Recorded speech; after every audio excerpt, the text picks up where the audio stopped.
जय जगत्माता बगलामुखी ओम ह्रीं बगलामुखी वरदे सर्वसौभाग्यप्रदायिनी समस्त भक्तानां सर्वाभीष्टं साधय साधय ह्रीं ओम स्वाहा.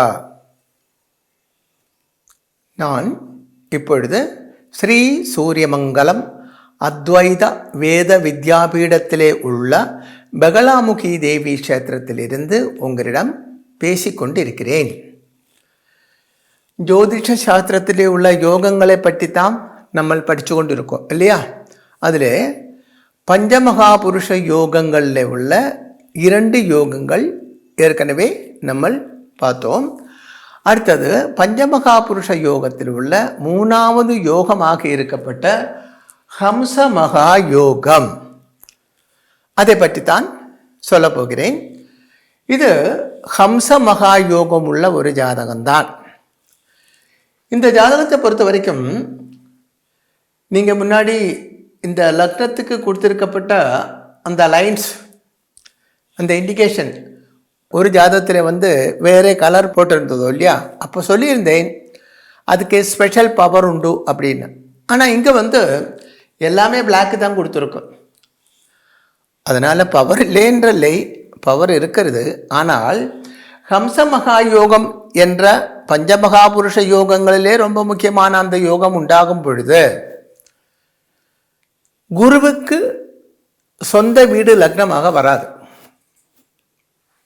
குருவுக்கு சொந்த வீடு லக்னமாக வராது. அதாவது குருவோட சொந்த வீடு தனுசு மீனம். இந்த தனுசுக்கும் மீனத்துக்கும், அதாவது தனுசோ மீனமோ லக்னமாக இருந்தால் குருவோட உச்சராசி கடகம்தான். அந்த கடகம் கேந்திர ராசியாக வராது. புரியுறதோ என்னமோ? அதனால தான் இப்படி சொல்லியிருக்கேன். போடுறேன், அது விட்டுடலாம். இது பாருங்க, இது ஹம்ச மகாயோகம் உள்ள ஜாதகம். அதாவது நீங்கள் துலா லக்னத்தில் ஜனிச்சிருந்தாலும், மகர லக்னத்தில் ஜனிச்சிருந்தாலும், மேஷ லக்னத்தில் ஜனிச்சிருந்தாலும், உங்கள் ஜாதகத்தில் குரு கடகராசியிலே இருந்தால் உங்களுக்கு ஹம்ச மகாயோகம் என்ற ராஜயோகம் இருக்கு அப்படின்னு அர்த்தம். குரு எத்தனாம் இடத்துல இருக்கிற, அதாவது 4, 7, 10 இருக்கணும். உங்கள் லக்னத்திலேருந்து 4, 7, 10 பாருங்க. பின்னாடி எண்ணி பார்க்கணும். குரு இங்கே இருக்கு, அதாவது கடகத்தில் இருந்து 1, 2, 3, 4. இந்த 4ஆம் இடம் இது வருது மேஷம் லக்னம். அப்போ மேஷ லக்னத்தில் பிறந்த ஆள் தான் நீங்கள் என்றால், அதாவது உங்கள் ஜாதகத்தில் லக்னம் மேஷம் ஆயிருந்தால் உங்களுக்கு ஹம்ச மகாயோகம் இருக்கு. அடுத்தது 1, 2, 3, 4, 5, 6, 7. 7 கேந்திர ராசி தான். அப்போது இது மகரம், மகர லக்னம் தான் உங்களுக்கு என்றால், அதாவது உங்கள் ஜாதகத்தில் எடுத்து பாருங்கோ, அதில் லக்னம் மகரமாயிருந்தால் குரு கடகராசியிலே இருக்கு என்றால் உங்கள் ஜாதகப்படி உங்களுக்கு ஹம்ச மகாயோகம் என்ற மகாராஜ யோகம் இருக்கு அப்படின்னு அர்த்தம். அதே போதில் நீங்கள் துலா ராசியிலே இருந்தால் 1, 2, 3, 4, 5, 6, 7, 8, 9, 10. இது துலா ராசி. ராசின்னு சொல்லும்போது உங்களோட அந்த சந்திரன் இருக்கப்பட்ட அதுக்கு ராசி எப்படி சொல்லுவாங்க? அப்படி இல்லை. இது 12 ராசிகளுக்கும் ராசின்னு தானே சொல்லுவாங்க. அந்த ராசி தான் சொல்கிறது. இல்லாமல் துலா ராசியில் பிறந்த அந்த மாதிரி இல்லை. லக்னம் தான் முக்கியம், ராசி அல்லை, லக்னம் தான் முக்கியம். அப்போது துலா லக்னத்தில் பிறந்த ஆள் தான் நீங்கள் என்றால், அதாவது உங்கள் ஜாதகத்தில் லக்னம் துலாம் ஆகியிருந்தால் இதே மாதிரி ஒரு லைன் அங்கே கொடுத்துருப்பாங்க. இல்லைன்னா லக்னம் அப்படி போட்டிருப்பாங்க. அதிலிருந்து 1, 2, 3, 4, 5, 6, 7, 8, 9, 10. அதாவது துலா லக்னக்காரனாயிருந்தாலும், மகர லக்னக்காரனாயிருந்தாலும், மேஷ லக்னக்காரனாயிருந்தாலும் குரு கடக ராசியிலே இருக்கு என்றால் அவருக்கு ஜாதக பிரகாரம் ஹம்ச மகாயோகம் என்ற ராஜயோகம் உள்ள ஜாதகத்துடன் பிறந்த ஆள் தான் நீங்கள். புரிஞ்சிருக்கா? அடுத்து நமக்கு அந்த பலங்கள் கொஞ்சம் பார்க்கலாம். ஹம்ச மகாயோகத்தில் பிறந்தால் என்ன பலங்கள் அது கொஞ்சம் பார்க்கலாம். வெண்மை நிறமுள்ள வசீகரமான சரீரம். உடம்பு கொஞ்சம் வெண்மை நிறம் அப்படின்னு தெரியும் இல்லையா? அதாவது ரெட்டிஷ் அல்லே கொஞ்சம் எல்லோயிஸ் அப்படி சொல்லலாம்.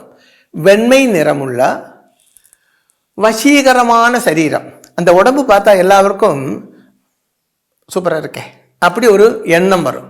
அழகாக இருக்குது, சூப்பராக இருக்குது அப்படின்னு ஒரு அட்ராக்ஷன் இருக்கும். அதுக்கு ஒரு ஆகர்ஷண சக்தி இருக்கும். அதுக்கு அது வெண்மை நிறமுள்ள வசீகரமான உடம்பு சரீரம். அடுத்தது பெரிய மூக்கு.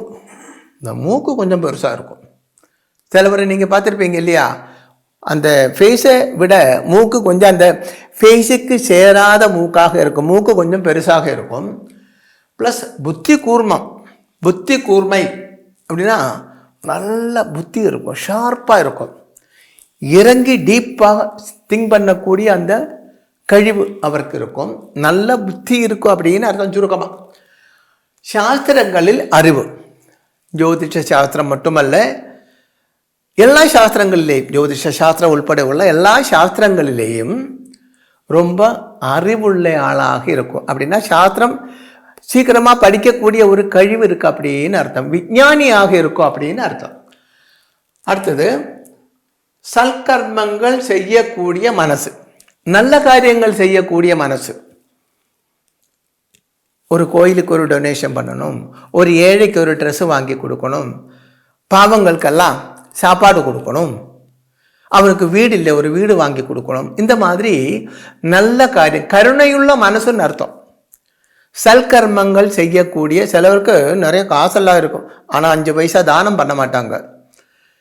யாருக்கும் ஒரு நேரம் சாப்பாடு வாங்கி கொடுக்க மாட்டாங்க, எல்லாம் எனக்கு தான் இருக்கணும், அந்த மாதிரி ஒரு எண்ணம் இருக்கும். இது அப்படி இல்லை. நல்ல காரியங்கள் பண்ணக்கூடிய மனசு, சல்கர்மங்கள் பண்ணக்கூடிய மனசு இருக்கும். அதாவது கருணையுள்ள மனசு உள்ளவனாக இருக்கும் அப்படின்னு அர்த்தம். அப்புறம் கலக்கம் இல்லாத மனசு, சல்கர்மங்கள் செய்யக்கூடிய மனசு ப்ளஸ் களங்கம் இல்லாத மனசு. களங்கம் இல்லாத மனசுன்னா அதாவது யாரையும் வஞ்சிக்கணும், யாருக்கிட்டையும் அவனோட திங்ஸை நம்ம எடுக்கக்கூடாது, அவனுக்கு துரோகம் பண்ணக்கூடாது. இப்படிப்பட்ட அடுத்தவனுக்கு துரோகம் எதுவுமே, அடுத்து யாருக்குமே நம்மளால ஒரு துன்பம் யாருக்கும் உண்டாகக்கூடாது. எல்லோரும் நல்லவராக இருக்கணும். என்னால் அவனுக்கு நல்லது செய்ய முடியவில்லை என்றாலும் என்னால் அவனுக்கு திண்மை எதுவும் வரக்கூடாது என்ற உள்ள களங்கம் இல்லாத மனசு. தனபாகியம், சம்பத்து இருக்கும், ஐஸ்வர்யம் இருக்கும், எல்லா பாக்கியங்களும் இருக்கும், ஃபினான்ஷியல் ஸ்டெபிலிட்டி இருக்கும், நிறைய சொத்துக்கள் இருக்கும், ப்ளஸ் நல்ல வித்யை, நல்ல உத்தியோகம், நல்ல அறிவு இருக்கும், நல்ல வித்யை இருக்கும், எடிகேஷன், ஹை எடிகேஷன் இருக்கும், அதுக்கு தகுந்தபடி நல்ல உத்தியோகம் இருக்கும், பவர்ஃபுல்லான உத்தியோகம் இருக்கும். ஒரு கம்பெனியில் சின்ன ஒரு ஸ்டாஃபாக இருக்காது, அந்த கம்பெனியில் ஹெட்டாக இருக்கும். கவர்மெண்ட் உத்தியோகமாக இருந்தாலும் ரொம்ப பவர்ஃபுல்லாக இருக்கப்பட்ட போஸ்டிங் கிடைக்கும். அப்படின்னு உயர்ந்த நிலையில் உள்ள எடிகேஷன் இருக்கும், அதுக்கு தகுந்த உத்தியோகமும் இருக்கும். பிஸ்னஸில் அபிவிருத்தி உண்டாகும். இப்படி இருக்கப்பட்டவர் பிஸ்னஸ் தான் செய்கிறது என்றால், அதாவது இவர் எல்லாரும் உத்தியோகத்தில் இருக்குன்னு சொல்ல முடியாது, பிஸ்னஸ் செய்யப்பட்டவரும் இருக்கு. அப்படி பிஸ்னஸ் ஆயிருந்தால் அதில் ரொம்ப அபிவிருத்தி உண்டாகும், ரொம்ப உயர்ச்சி உண்டாகும், ரொம்ப வளர்ச்சி உண்டாகும். மல்டி பிஸ்னஸ் செய்யப்பட்டவராக இருக்கும் அப்படின்னு அர்த்தம் சுருக்கமா. அப்போ இந்த ஹம்ச மகா யோகம் இருந்தால் அந்த ஜாதகம் எப்படி இருக்கும் பார்த்தாச்சு. அந்த ஜாதகத்தில் ஹம்ச மகா யோகம் இருந்தால் அந்த ஹம்ச மகா யோகத்தினுடைய பலங்கள் என்ன என்றும் நம்ம பார்த்தாச்சு. ஜெய் ஜெகத் மாதா பகலாமுகி. பராசக்தியாகிய பகலாமுகி அம்மையின் அனுகிரகத்தால் உங்களுக்கு சர்வகாரிய சித்தி உண்டாகட்டும் என்று ஆசீர்வாதம் செய்கிறேன்.